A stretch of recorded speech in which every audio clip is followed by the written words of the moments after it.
Demolition Jangleshwar પૂર્ણ, 300 કરોડથી વધુની જમીન ખુલ્લી કરાઈ.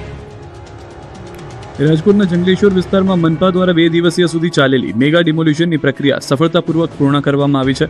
આ ઓપરેશન દરમિયાન અંદાજિત 300 કરોડથી વધુની જમીન ખુલ્લી કરવામાં આવી છે.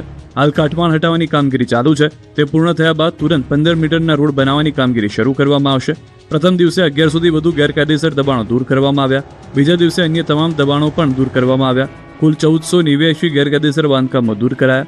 261 જેટલા જેસીબી, લોડર અને અન્ય ભારે મશીનોનો ઉપયોગ થયો. તેમજ કુલ 33,264 માનવ કલાકો ઉપરાંત 5,742 મશીનરી કલાકોના સતત કાર્ય બાદ આ વિસ્તાર મેદાનમાં ફેરવાઈ ગયો હતો. આ કામગીરી દ્વારા અંદાજે 88,750 ચોરસ મીટર જમીન દબાણ મુક્ત કરવામાં આવી. ત્યારે કમિશનર તુષાર સુમેરાએ કહ્યું હતું કે હવે અહીં પાણી ભરાવાની સમસ્યા ભૂતકાળ બનશે.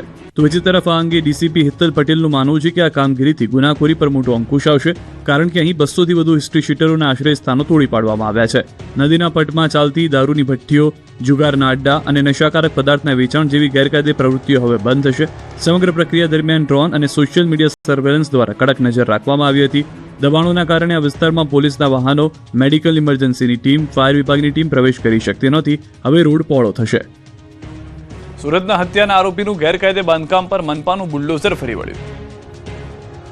સુરતના અમરોલી વિસ્તારમાં આવેલી સરકારી માલિકીની કિંમતી જમીન પર છેલ્લા કેટલાક સમયથી કાચા પાકા શેડ અને ગેરકાયદે બાંધકામો ઊભા કરી દેવામાં આવ્યા હતા. આ અંગે તંત્રને અનેક ફરિયાદો મળી હતી. ત્યારબાદ મનપાના ઝોનલ ઓફિસર દ્વારા ડિમોલિશનની નોટિસ આપવામાં આવી હતી. આ પછી દબાણો જાતે જ ન હટાવાતા સવારથી જ મનપાનો કાફલો જેસીબી અને બુલડોઝર સાથે સ્થળ પર પહોંચી ગયો હતો.